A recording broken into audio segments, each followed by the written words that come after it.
يا خيمة دعوية تزهو بها أبهى وتشرق حولها الأنوار. يا خيمة دعوية تزهو بها أبهى وتشرق حولها الأنوار. يا أيها الشادي ترنم برهة قم حي أبهى فالأفاضل زار. يا خيمة دعوية تزهو بها أبهى وتشرق حولها الأنوار. يا خيمة دعوية تزهو بها أبهى وتشرق حولها الأنوار. يا أيها الشادي ترنم برهة قم حي أبهى فالأفاضل.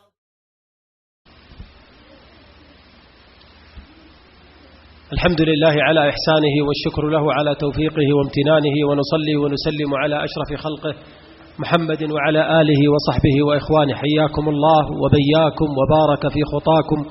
أسأل المولى أن نكون وإياكم والأخوات الكريمات من الذاكرين الله كثيرا والذاكرات، وأسأله أن نكون وإياكم ممن يقال لهم في آخر المجلس قوموا مغفورا لكم قد بدلت سيئاتكم حسنات.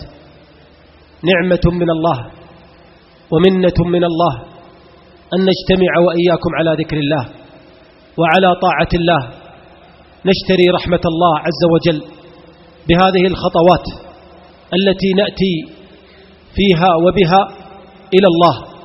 نشتري رحمة الله ونحن نجلس ما أجلسنا إلا نريد ما عند الله، نريد قال الله وقال رسول الله صلى الله عليه وسلم. نشتري رحمة الله بهذه الأنفاس التي نريدها لا تخرج إلا لله. نشتري رحمة الله بتلك الخطوات التي نريدها لا تمشي إلا لله. فهذه هي الحياة، حياتنا تكون مع الله عز وجل. فلا خير في حياة كما يقول أبو بكر رضي الله عنه وأرضاه: لا خير في حياة نحياها لا نريد بها وجه الله. أوصيكم ونفسي بتقوى الله. يا أيها الذين آمنوا اتقوا الله وقولوا قولا سديدا يصلح لكم أعمالكم ويغفر لكم ذنوبكم ومن يطع الله ورسوله فقد فاز فوزا عظيما.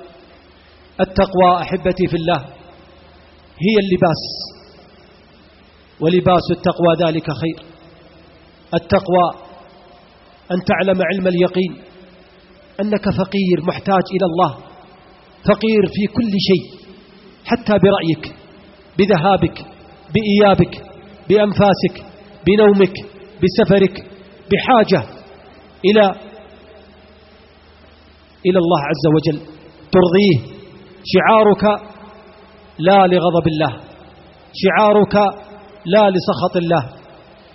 نحن وإياكم في هذا الملتقى المبارك وهذه الخيمة المباركة التي أسأل الله عز وجل أن يبارك في الإخوة في مكتب الدعوة والإرشاد وتوعية الجاليات، وأخي الشيخ الدكتور عبد الله الشهراني، والإخوة القائمين والمتعاونين معه على مثل هذه المجالس الإيمانية وعلى مثل هذه الملتقيات المباركة. فأسأل الله أن يرزقهم الصحة في أبدانهم والسعة في أرزاقهم والبركة في ذرياتهم وأموالهم. إن للوالدين حقا عظيما وفضلا بعد فضل الله جليلا كريما، وصى الله به عز وجل الملأ وتنزل به الروح الأمين من فوق أطباق السماوات. اثنان إذا ذكرتهما ذكرت البر والمعروف والإحسان. اثنان إذا ذكرتهما تحركت في القلوب الأشجان والأحزان. اثنان إذا ذكرتهما أسعفتك بالدموع العينان. مضت أيامهما وانقضى شبابهما، بدأ ينتظران منك قلبا رقيقا، ينتظران منك برا رفيقا، وقفا ينتظران والجنة في خدمتهما. فطوبى والله لمن أحسن إليهما، طوبى لمن أحسن إليهما ولم يسئ، طوبى لمن برهما ولم يعقهما، طوبى لمن أسعدهما ولم يشقيهما، طوبى لمن أكرمهما ولم يهنهما. أيها الأحبة، في هذا الزمان الذي عظمت غربته واشتدت كربته، كم يحتاج المؤمن إلى من يذكره بأعظم الحقوق، حقوق الآباء والأمهات. لم يرحم الأبناء دموع الآباء، ولم ترحم البنات رقة الأمهات، فكم نحن بحاجة والله إلى أن نتواصى على هذا الفضل العظيم. تنزلت من الله عز وجل الآيات، وصى النبي صلى الله عليه وسلم أصحابه ووصى أمته من بعدهم أن يبروا ولا يعقوا، وأن يحسنوا ولا يهينوا، وأن يكرموا، وأن يحسنوا ولا يسيئوا، وأن يكرموا ولا يهينوا. سبب هذا الموضوع والله سنوات ونحن في الدعوة نختار الموضوع من هنا وهناك، وأكثر مشقة على النفس وأكثر ما يتعبنا والله أن تكتب عن عقوق، أن تكتب عن مأساة من ولد لوالده، أو من ولد لأمه، أو من فتاة لأمها أو أبيها. فيا حسرتا على قلوب لم تعظم إرضاء الله بالوالدين. ما كتبت وما اخترت هذا الموضوع إلا بعد تلك المكالمة. اتصلت تلك الفتاة بصوت متهدج باكي، حاولت أن أستنطقها من شدة بكائها ونشيجها، والله لم تكن تردد إلا والدي والدي يا شيخ، والدي ملقا عند الباب، أنا أكلمك من الحي الفلاني، والدي بالشارع، أخي ضربه وطرده كعادته، وأنا وأخواتي وأمي يتمالكنا الخوف والهلع من معاملته. أنا الآن أتكلم معك من جوال الخادمة، أخذ جوالاتنا بعد أن هددنا أن ندخل في غرفنا ولا نتدخل. قلت لها أهو يتعاطى؟ هل به مرض نفسي؟ قالت لا والله، بل الطيش ولا مبالاة، هو لا يخاف الله، هو لا يعرف الصلاة، ترك الدراسة وأصبح يهددنا ويضربنا كلما أراد المال أو لم يعجبه شيء، وكلما نصحه والدي أو خوفه بالله رفع صوته ومد يده ودفعه وطرده عند الباب، فيبقى والدي عند الباب ساعات حتى تهدأ الأمور وينام أخي لندخله نحن.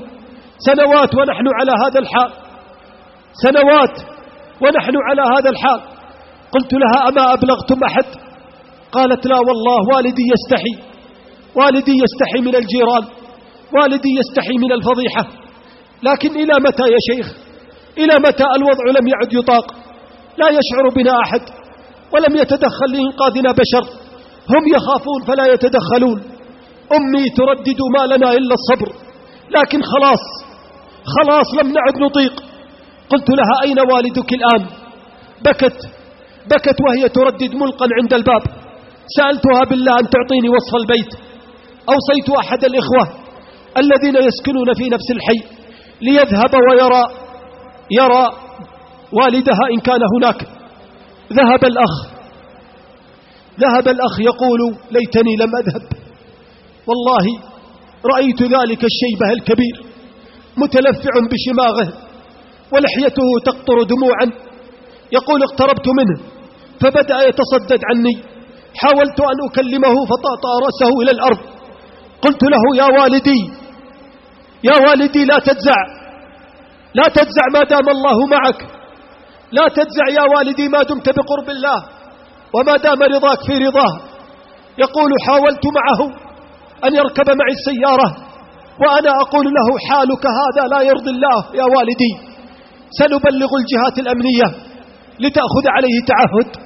فقاطعني وهو يقول لا أحتاج، لن أشتكي عليه، سيسجنونه، لا أحتاج، سيهديه الله. قلت في نفسي يا الله تخاف عليه، أبعد هذا كله تخاف عليه؟ يا الله، قلب الأب قلب ليس له، قلب الأب قلب ينبض على ولده. قلت له لا تخف يا والدي لن يسجنوه، فرفض وقال اذهب في حال سبيلك، اذهب حتى لا يؤذيك، أما أنا فقد اعتدت على ذلك، اعتدت على ذلك، سينام، سأذهب أصلي الفجر ثم أعود وهو سينام، ثم سأدخل البيت حسبنا الله ونعم الوكيل. قلت في نفسي أي حياة يهنأ بها الولد إذا كان عاقا لوالده؟ أين الذي تنكر للجميل؟ أذهب الوالدين شبابهم وصحتهم وقوتهم من أجلك، فلما أصبحت أمامهم وأصبحوا يرون فيك مستقبلهم هجرتهم. والله كم نرى من الشيوخ وهم يبكون، كم رأينا من طاعن في السن يدب على الأرض دبيبا يشكو ابنه. أقولها في هذه الليلة المباركة، أقولها بقلب المحب المشفق لكل أبنائي وأحبتي. أبوك هو الذي من أجلك يكد ويشقى، ولأجلك يروح ويسعى، يدفع عنك صنوف الأذى، ينتقل في الأسفار، يبحث لك عن لقمة العيش ولو تحمل من أجلها الأخطار. أبوك هو السبب في وجودك، ينفق عليك، يصلحك ويربيك. إذا دخلت عليه هش، إذا أقبلت إليه بش، إذا خرج تعلقت به، إذا حضر احتضنت حجره وصدره، إذا غبت سأل عنك، إذا تأخرت انتظرك. ينشئ وينفق ويربي ويشفق، إذا رآك ابتسم محياه وبرقت ثناياه. كم يبذل لتعليمك وتربيتك، كم يبذل لتغذيتك وتنشئتك. الذي أفنى نفسه ليسعد ابنه وأتعب جسده ليريح جسد ابنه، جد واجتهد ليكسب رزق ابنه. هذا هو الأب الذي جعل الله رضاه في بره. أنسيت خطواته إلى السوق بين متجر وصيدلية وعيادة، كل ذلك في خدمتك ومن أجلك، فجزاه الله من والد كريم وأب رحيم. فيا من أبكى أبويه، يا من أبكاهما، يا من أحزنهما، يا من أسهر ليلهما وحملهما أعباء الهموم وجرعهما غصص الفراق، هلا أحسنت إليهما؟ هلا أرضيتهما وأضحكتهما؟ كم آذيتهما مرارا وهما يدعوان الله سرا وجهارا ويبكيان عليك وأنت صغير إشفاقا وحذارا. كم أطعماك حلوا وجرعتهما مرا، فإن غاب شخصك عن عيونهم لم يغب خيالك عن قلوبهما. عد إلى والديك، عد إليهما جاهد فيهما، أحسن صحبتهما. والله لن تشعر بوجودهما إلا إذا فقدتهما وابتليت بموتهما. فيا الله، تخيل إذا دخلت البيت تناديه ولا تسمع صوته، تلتفت هنا وهناك ولا ترى رسمه. تخيلي يخيتي تدخلين البيت ولا تجدينه. يا حسرتاه على قلوب لم تعظم هذه النعمة إلا بعد فقدها. أما قال الله: وقضى ربك ألا تعبدوا إلا إياه وبالوالدين إحسانا، إما يبلغن عندك الكبر أحدهما أو كلاهما فلا تقل لهما أف ولا تنهرهما، وقل لهما قولا كريما، واخفض لهما جناح الذل من الرحمة، وقل رب ارحمهما كما ربياني صغيرا. أنسي هؤلاء أن الولد البار يهنأ بعمره ويطمئن في حياته. أنسي هؤلاء قوله عليه الصلاة والسلام: دخلت الجنة فسمعت فيها قراءة، قلت من هذا؟ قالوا هذا حارثة بن النعمان، وكان حارثة برا بأبيه. فقال عليه الصلاة والسلام: كذلكم البر. فأين الذي قلبه لا يزال تحت وطأة العقوق والعصيان؟ كم من الآباء لا زالت عيونهم تدمع ألما وقهرا من جرم أبنائهم. والله في المحاكم ذلك الشيبة الكبير احدودب ظهره، أخذ تاكسي، أخذ سيارة الأجرة ليذهب إلى المحكمة، ثم يقف بين القاضي عند القاضي، يسأله القاضي: ماذا تريد؟ وقد طرده ولده وضربه. يذهب عند القاضي فيلتفت إليه: ماذا تريد يا والدي؟ يبكي لا يستطيع أن يشتكي على ولده. أي قلوب يحمل هؤلاء الأبناء؟ يا أبنائي، آباؤكم هم جنتكم في هذه الدنيا، والله جنتكم في هذه الدنيا. هذا ولد عاق ومنحرف لا يفكر إلا في صحبته وشهوته. كم نصحه والده، كم ذكره، كم خوفه بالله، كم وكم، لكن للأسف الابن لا يبالي بنصح ولا يهتم بتوجيه. جاء يوما في آخر الليل فإذا والده في وجهه: يا ولدي إلى متى؟ إلى متى في كل ليل هذا السهر، هذا التأخير؟ يا ولدي هذا الحال لا يصلح. حتى بدأ الولد يصرخ في وجه والده، صرخ ولم يبالي، فرفع يده على والده، مد يده على والده، مدها فضربه، فلا تسمع إلا بكاء الوالد المسكين الذي لا يملك إلا البكاء والدعاء. تمتمت آهات وآهات وآه. أواه يا أبتاه من هذا الشقاء، أواه يا أبتاه من هذا العناء، يا حسرتا على قلوب لم تعرف لذة الحياة.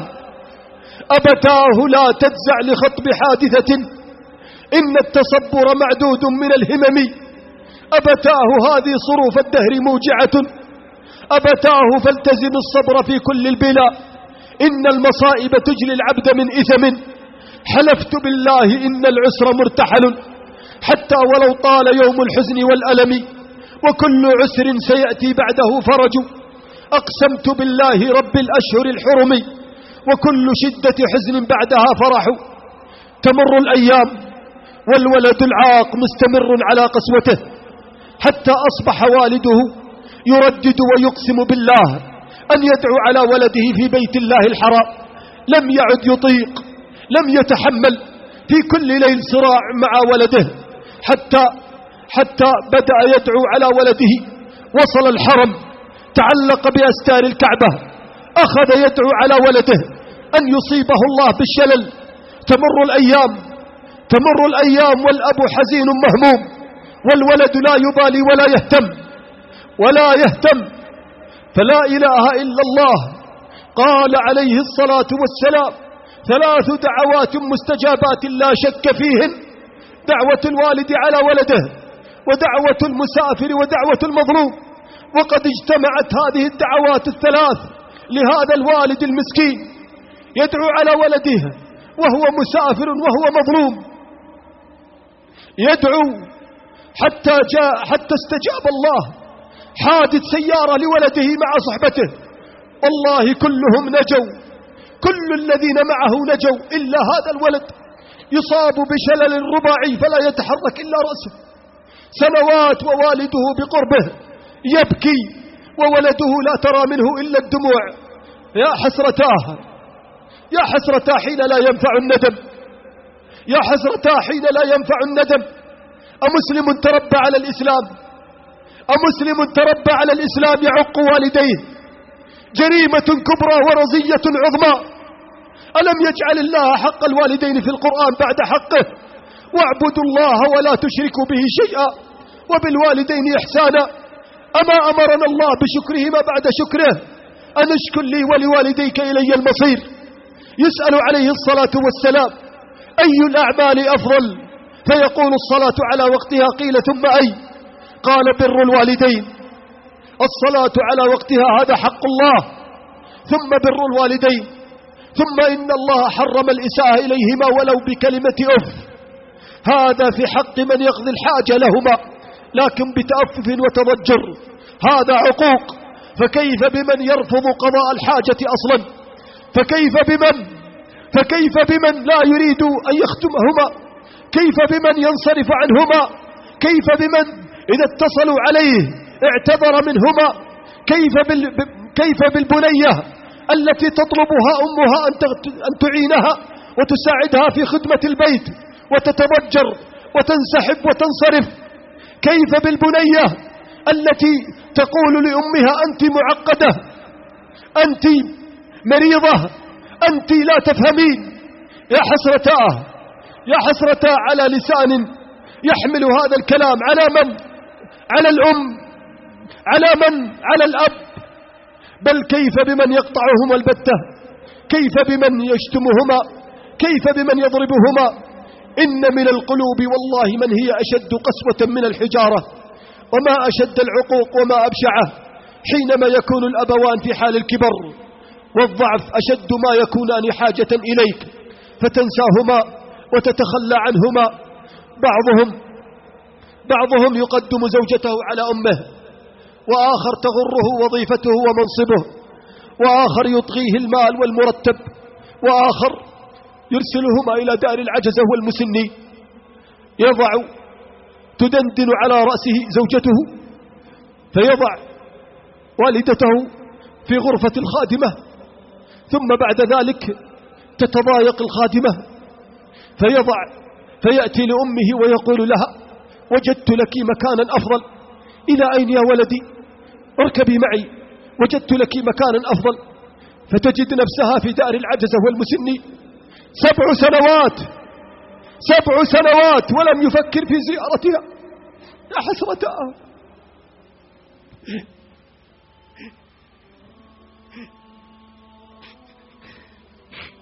أي قلوب يحمل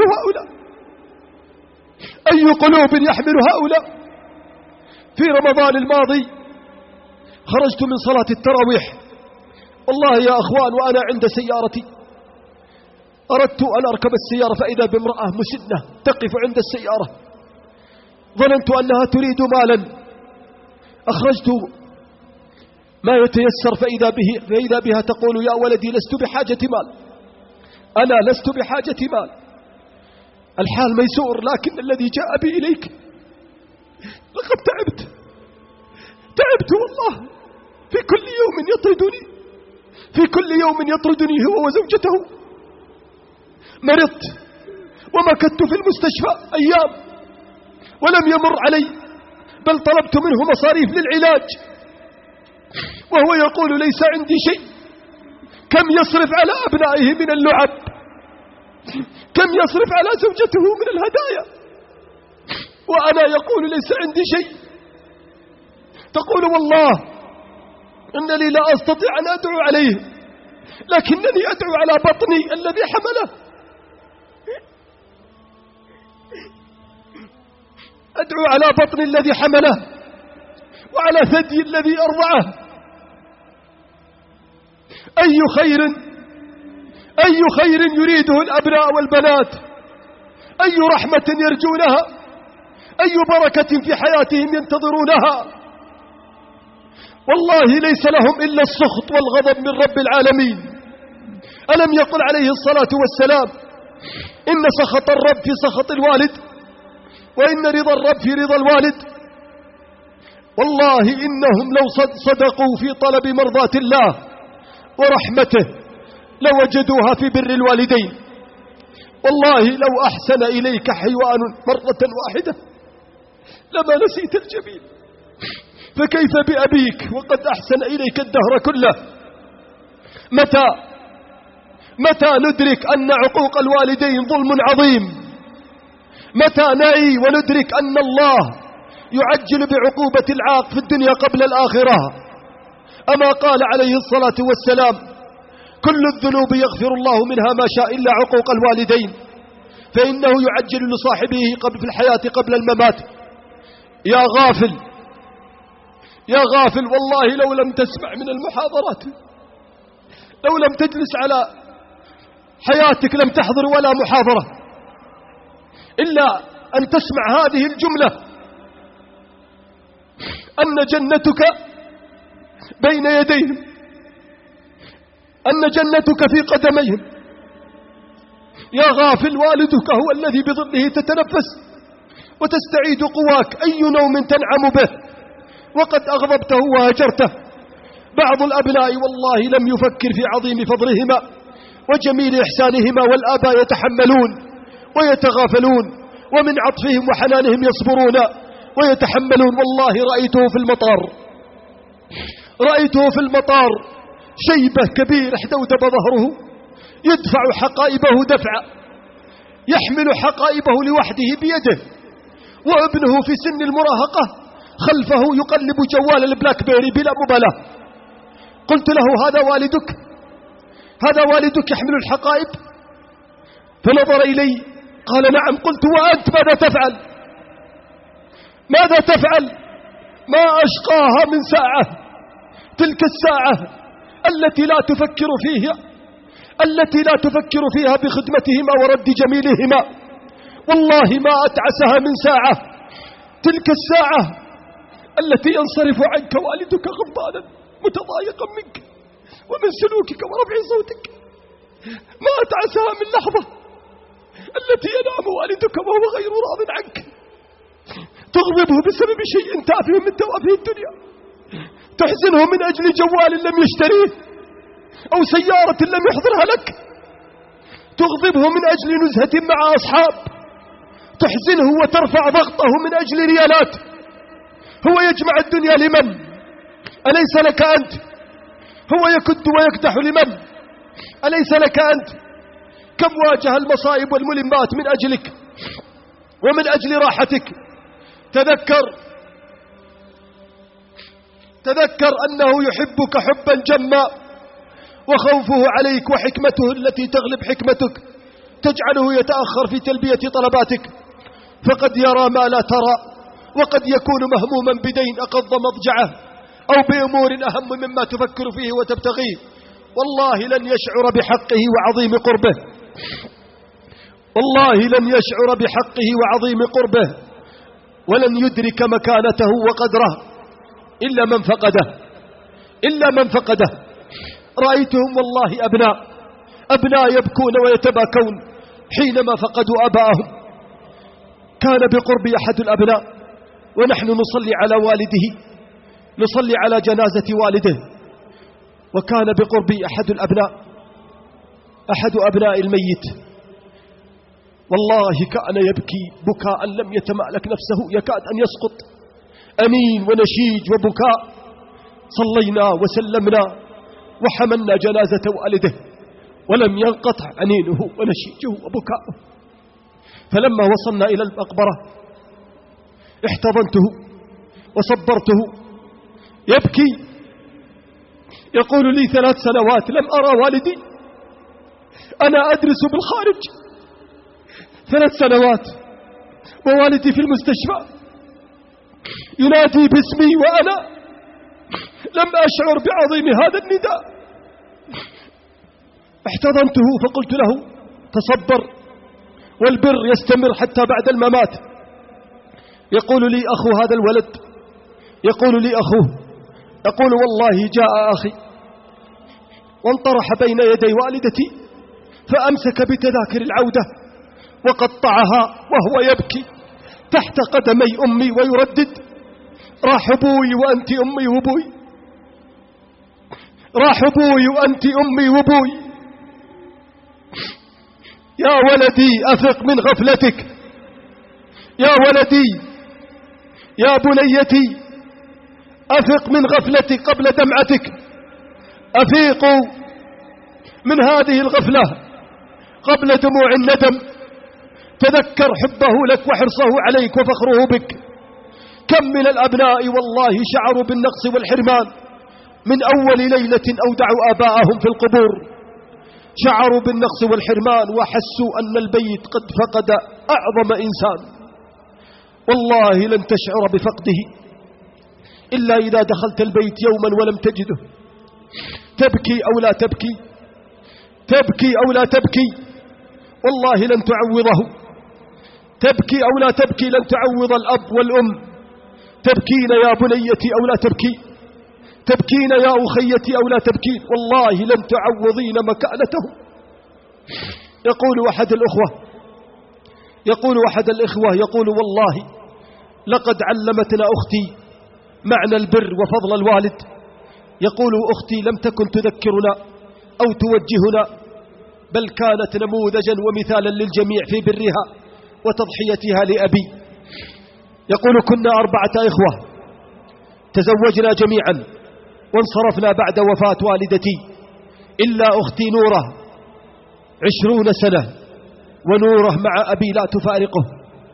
يقول نحن 4 انشغلنا مع أبنائنا بعد أن تزوجنا وانصرفنا كل له بيت، ولم يبقى مع والدي إلا نورة معه لا تفارقه.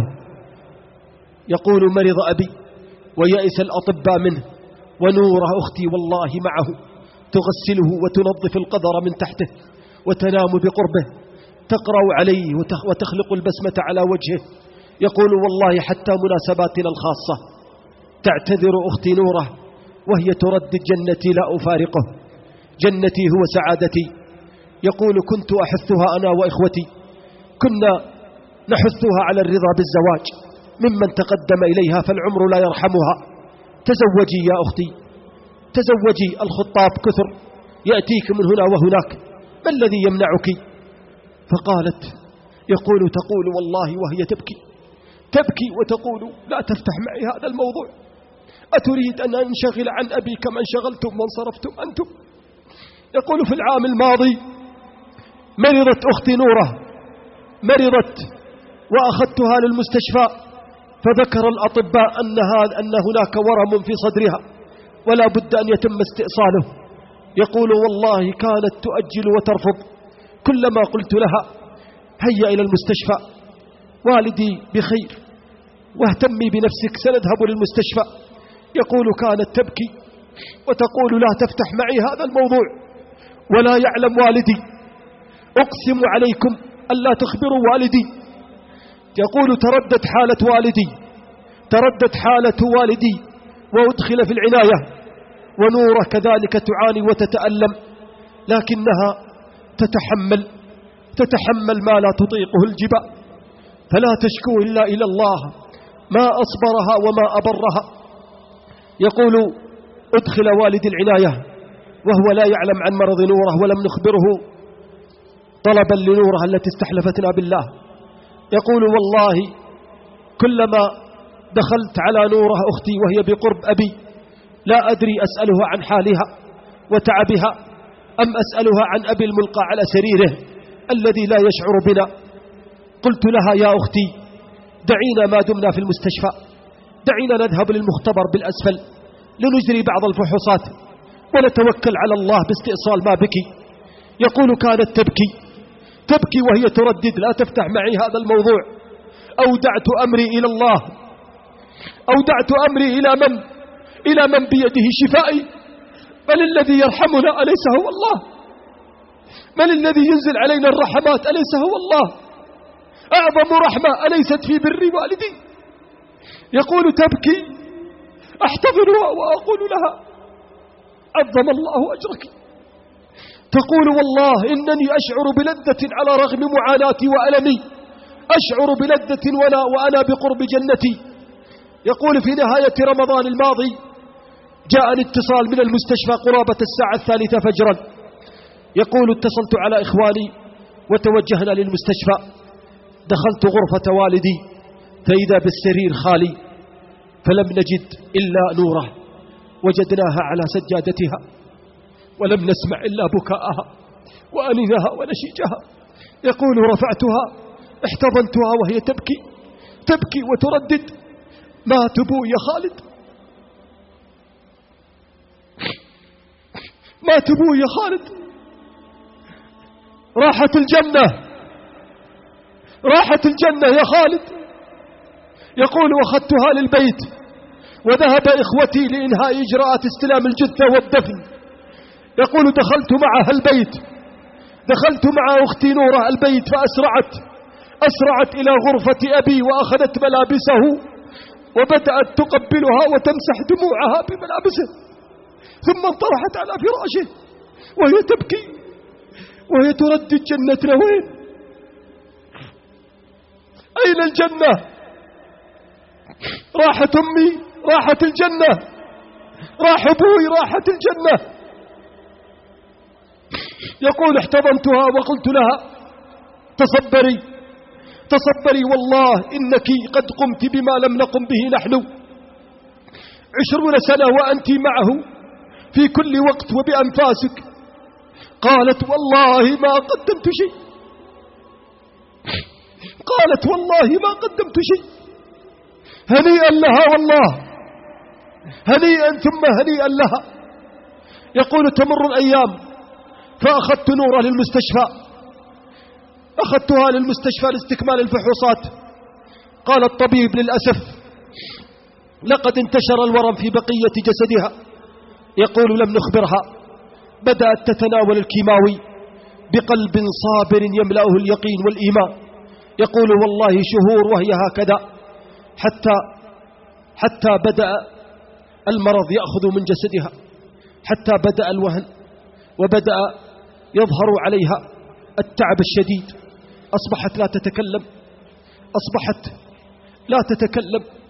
آخر الأيام تبكي بين يدي ولا أسمع منها إلا الهمس، وهي تقول والله الله بالدعاء لأبي، الله بالصدقة لأبي، حجوا واعتمروا عن والدي. يقول والله ما طلبت شيء لنفسها. ماتت نوره، يقول ماتت، أخذناها لمغسلة الأموات. يقول والله التي غسلتها تقول والله لي قرابة 20 سنة أغسل، والله ما رأيت وجه أنور من وجهها. والله تقول إنني أغسلها وكأن معي من الملائكة من يحملها عني. هنيئا لها والله، حياتها وأوقاتها وأنفاسها. أين النساء؟ أين البنات الفتيات؟ أين التي والله رأيتها في مجمع للأسواق، رأيتها تدفع أمها دفعا بحقيبتها. قلت لها أما تتقين الله، هذه أمك؟ قالت ما لك دخل، أمك تدفعينها بحقيبتك. يا الله يا الله يا الله، ربنا لا تؤاخذنا بما فعل السفهاء منا. أسأل الله ألا تكون هذه ظاهرة، وأن يصلح شباب المسلمين. والله لن نشعر بوجودهم إلا إذا فقدناهم. أحد الشباب وقد كان بارا بأبيه وقف بعد أن دفن والده، وقف على قبر والده وهو يتذكر أياما مضت، ولسان الحال يبى شلونك، يبى ملل هالبيت من دونك، يبى شلون القبر وياك. تبي تدري عن أحبابك، عن عيون تغنى بك، عن قلوب دفنها الشوق إذا جاه الغفا جابك. يبه أمي تخيلك دول تنشد لك مع القمرة، تكلمنا ترى دايم عنك تتكلم، تقول أبي ثوب من ثيابه أبي حطه بدولابي عشان يوم أتذكر ولا أنسى زمان كان. يبه واللي خذاك بيوم خذوا يا ما خذا ناس يحبونك. يبه حنا صرنا كبار توفقنا وتخرجنا، يبه ما عاد فيه صغار يموج بهالزمن كل شيء، وحنا ما تموجنا نبيع العمر والدنيا ولا تخلف بنظونك. يبه شلونك تبي تدري عن أخباري، عن أفكاري وتذكاري. يبه تذكر زمان مر، يبه تذكر مجالسنا مقلطنا ومجلسنا، يبه تذكر حارتنا ومسجدنا، يبه تذكر هدايا العيد، صلاة العيد وبشت العيد. يبه وينك؟ تعالوا شوف، كبرنا مثل ما تمنيت، درسنا كل ما حبيت، نصلي مثل ما وصيت. يبه أبد ما ننساك، دعانا يوم ما ينساك، عسى قبرك ينور فيك. لجل هذا وكل هذا أقول اليوم يا يبه ملل هالبيت من دونك، وعسى الجنة تكون مثواك. فأين من عظم وجودهم وتواجدهم؟ كم من أب احدودب ظهره وخارت قواه، أصبح رهين بيته لا يزار وأسير جدار لا يذكر. كم من الآباء نجدهم والله يجلسون في مجالسهم وأبناؤهم مع صحبتهم، والأبناء مع جلسائهم، لا يستخسر حتى ولو ساعات يجلسها مع والده. فيا حسرتاه على ساعات تمضيها وتستخسر منها ولو دقائق مع والدك. فلا إله إلا الله، متى نعظم هذا الفضل العظيم؟ متى نعلم أن الرحمة هنا؟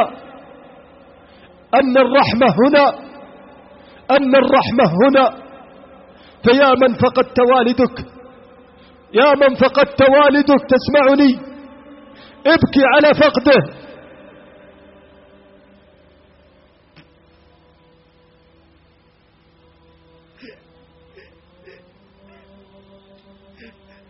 ابكي على فقده. ويا من فقدت أمك، ابكي على فقدها، ابكي على ما فات. ابكي على وقت أضعته دون بر لوالديك. ويا من لا يزال والدك حيا تتنفس بوجوده، ابكي أكثر وأكثر إن خرجت من الدنيا دون عزيمة حازمة على بره والتلذذ بخدمته. الله الله بهذه الجنة العظيمة. الله الله، إن بر الوالدين ليس درسا يلقن ولا كتابا يؤخذ، إنما هو سلوك وتربية. بر الوالدين إكرام وإحسان، توقير وعرفان. بر الوالدين دعاء واستغفار، بذل وعطاء مدرار. بر الوالدين قلب ينبض بالحب، ويد مبسوطة بالبذل، وجنة طيبة بالنوال. شعور يتدفق بالوفاء ويجري مع الدم فينبثق له الوجه ويبش. من الواجب ألا يدعو والده باسمه، وألا يمشي أمامه، وألا يجلسه خلفه. يمتثل أمره، يلبي دعوته، لا يمن بالبر له، يتحاشى كل كلمة نابية أو إشارة طائشة تفيد تأففا أو تضجرا. إذا كان على أحدهما دين مالي أداه أو صوم قضاه، وإذا لم يحج حج عنهما. لقد كان السلف الصالح رحمهم الله يحملون هم القبول، فكان ابن عمر رضي الله عنهما يقول: لو أن لي صلاة مقبولة لاتكلت، فمن بر والديه فإن الله يتقبل عمله. قال الله في من بر والديه: أولئك الذين نتقبل عنهم أحسن ما عملوا ونتجاوز عن سيئاتهم. فجمع الله لمن بر والديه بين هاتين الثمرتين: نتقبل عنهم أحسن ما عملوا ونتجاوز عن سيئاتهم. قبول العمل وتكفير الخطيئة. يقبل عمل الإنسان وتكفر خطيئته. قال بعض العلماء: إن البار إذا أصبح وفعل الطاعة وأمسى قبل عمل يومه، وإن العاق والله لو أطاع الله يومه فإن عقوقه قد يكون سببا في حرمانه. فلو أصبح صائما وبات قائما وأغضب أباه وأمه لم يقبل الله عز وجل عمله.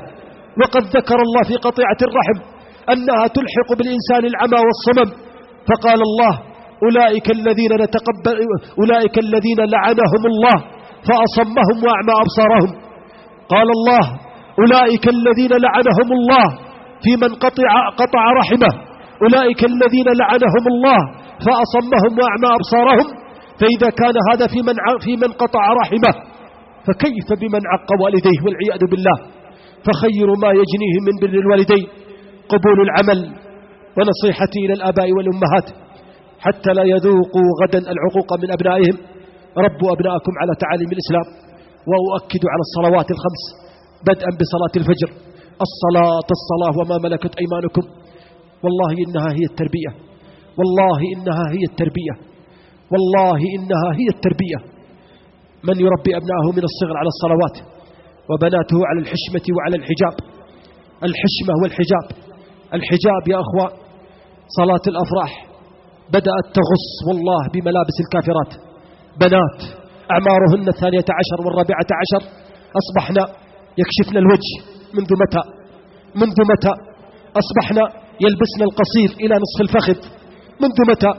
والله الذي لا إله غيره، والله لن يجملك الله عز وجل يا بنيتي، ولن يجملك الله أيتها المرأة إلا بلباس التقوى.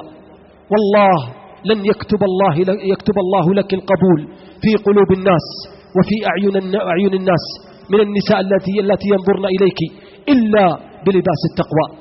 كم لباس لبستيه أغضبت فيه الله، كم لباس والله وجدت أثره. يشتكين نساء نجدهن والله في المستشفيات تشتكي ورم في صدرها، وأخرى تشتكي آلام في جسدها، وأخرى تشتكي أن جلدها يتفتت، وأخرى تشتكي كذا وكذا. فيا حسرتها، والسبب أنهن نسين أن لباس التقوى ذلك خير. فالله الله أيها الآباء، ربوا أبناءكم على الصلوات، ربوا بناتكم على الحشمة والحجاب، فإنها كفيلة والله بأن تصلحهم. ويا معاشر المعلمين والمعلمات، ذكروا الأبناء والبنات بحقوق الآباء والأمهات. ويا من تحملون هم أمانة الإعلام، نريد البرامج والحملات من أجل حقوق الآباء والأمهات. وباختصار مفيد: من أراد الخير والسعادة والحياة الطيبة ألا يخرج بعد هذه المحاضرة إلا وقد عاهد نفسه، عاهد الله إن كان بينه وبين والديه شنآن أو خلاف أن يصلح ما بينه وبينهم، ومن كان مقصرا في بر والديه أن يعود إلى الله ليجد الحياة الطيبة والسعادة الأبدية. عاهد الله من هذه اللحظات أن تبذلوا وسعكم في بر والديكم أحياء وأمواتا. الله الله في هذه الجنة العظيمة. الله الله أحبتي في الله، لا يجب أن ننسى الكلام، نسمع ثم ننسى، بل علينا أن نجاهد أنفسنا. والله إن الشيطان يريد أن يبعدكم عن أعظم القربات، ألا وهي البر بالآباء والأمهات. حتى وإن وجدت من والدك أو والدتك وجدتم منهم اللسان الغليظ والقسوة في المعاملة، فوالله إن أعظم الأجر وأعظم الرحمة تنزل عليك بأن تقابل هذه الإساءة بالبر والإحسان.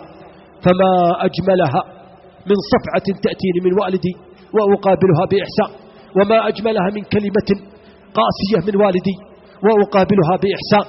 فالله الله أحبتي في الله، اللهم أعنا على بر والدينا، اللهم وفق الأحياء منهما واعمر قلوبهما بطاعتك ولسانهما بذكرك. اللهم اجعلهم راضين عنا، اللهم اجعلهم راضين عنا، اللهم يا ذا الجلال والإكرام اللهم اجعلهم راضين عنا. اللهم من أفضى منهم إلى ما قدم فنور قبره واغفر خطأه ومعصيته. اللهم اجزهم عنا خيرا، اللهم اجزهم عنا خيرا، اللهم اجزهم عنا خيرا، اللهم اجزهم عنا خيرا. اجمعنا وإياهم في جنتك ودار كرامتك.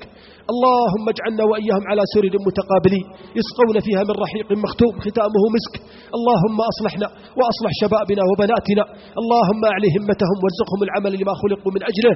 اللهم يا ذا الجلال والإكرام اللهم ارحمنا يا أرحم الراحمين، ارحم ضعفنا وتقصيرنا وإسرافنا في أمرنا يا رب العالمين. حبب إلينا الإيمان وزينه في قلوبنا وكره إلينا الكفر والفسوق والعصيان واجعلنا يا ربنا من الراشدين. اللهم اجمع شملنا وأصلح ولاة أمورنا، انصر من نصر الدين واخذل من خذل عبادك الموحدين. اللهم انصر دينك وكتابك وسنة نبيك وعبادك الموحدين يا ذا الجلال والإكرام. اللهم آمنا في أوطاننا، اللهم آمنا في هذه البلد المبارك. اللهم أنزل علينا الأمن والأمان، اللهم أنزل علينا الأمن والأمان، أدم علينا هذه النعمة يا أرحم الراحمين يا ذا الجلال والإكرام. اللهم لا تؤاخذنا بما فعل السفهاء منا. اللهم وحد بين الراعي والرعية، اللهم وحد بين الراعي والرعية. اللهم يا ذا الجلال والإكرام يا أرحم الراحمين وفق القائمين على هذا الملتقى، اللهم وفقهم وارزقهم الصحة في أبدانهم والسعة في أرزاقهم والبركة في أموالهم وذرياتهم. ولا أنسى الفضل لأمير هذه المنطقة سمو الأمير، أسأل الله أن يجعله مفتاحا للخير مغلاقا للشر، أسأل الله أن يجعله عونا على الحق وعونا على الطاعة، وأسأل الله أن يمد في عمره على الخير. نستغفر الله لي ولكم ونصلي ونسلم على أشرف خلقه محمد وعلى آله وصحبه أجمعين.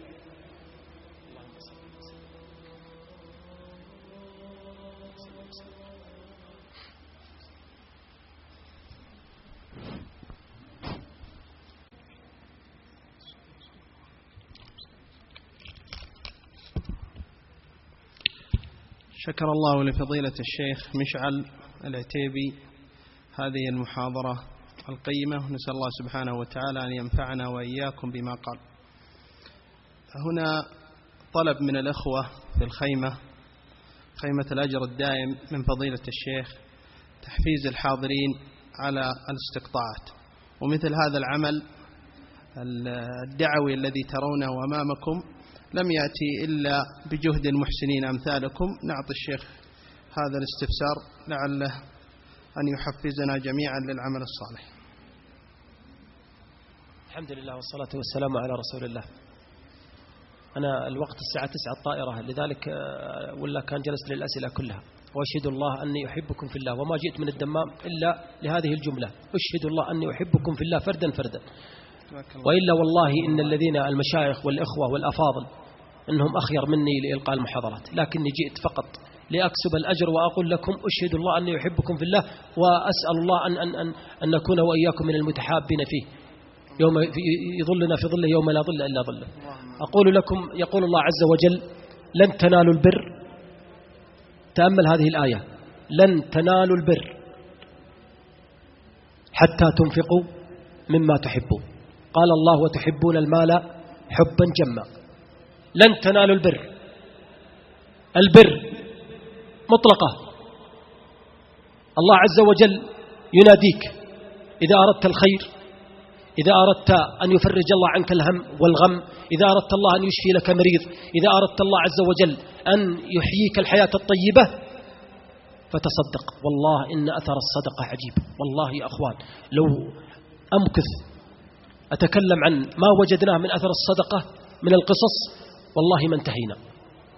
خسران، أقسم بالله أنك خسران إذا يمر عليك يوم ما تتصدق. لذلك تنسى، الشيطان ينسيك أعظم الأجر. ما أنت بكل يوم رايح تعطي صدقة، لكن استقطع في الراتب، استقطع شيء ما احتاج تعلم أحد. والله الذي لا إله غيره تجد أثره في مريض يمرض اليوم بكرة يصحى.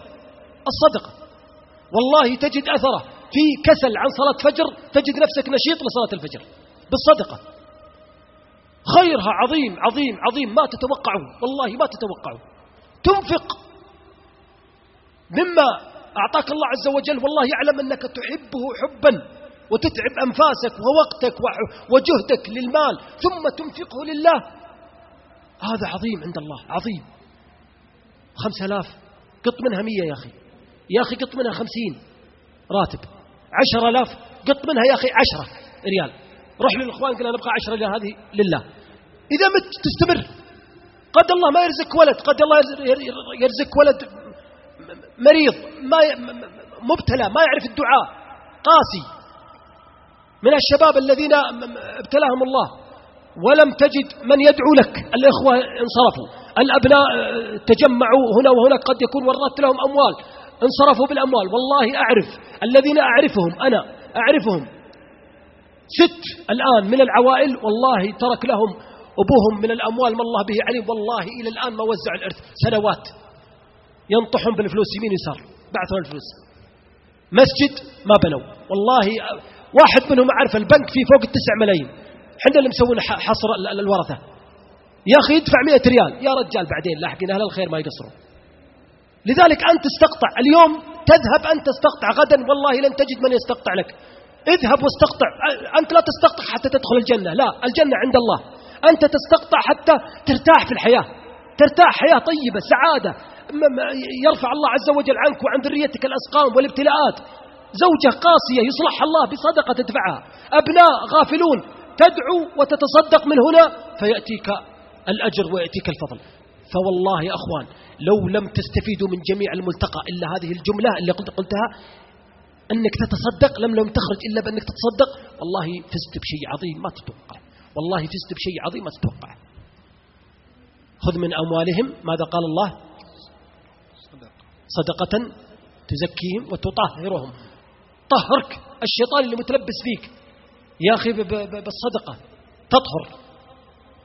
فأسأل الله أن يمن علينا وعليكم بأن يزين الإيمان في قلوبنا، وأن نكون وإياكم من أهل الثبات على البر، ومن الحريصين على البر وعلى الطاعات وعلى القربات. أستأذنكم وأسأل الله لي ولكم الطاعة والقربة، وأصلي وأسلم على أشرف خلق. لحظة يا شيخ، أسأل الله أن يكتب أجرك ويجزاك عنا خير الجزاء. طبعا جرت عادة خيمة أبها السياحية الدعوية على تكريم ضيف الشرف لكل يوم، وقد شرفت الخيمة هذه الليلة بزيارة مدير عام خدمات العملاء بمديرية المياه بعسير سعادة المهندس محمد بن عبد الله القرني، وشكر الله له حضوره. ومن العادة أيضا أن ضيفنا الشيخ مشعل أو غيره يقوم بتكريم ضيف الشرف، فحياكم الله يا مهندس محمد.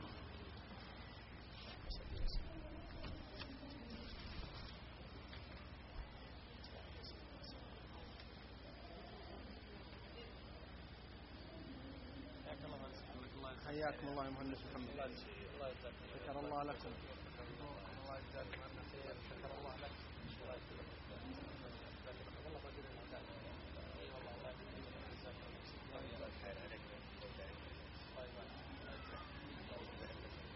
الله يجزاك خير، شكر الله لكم.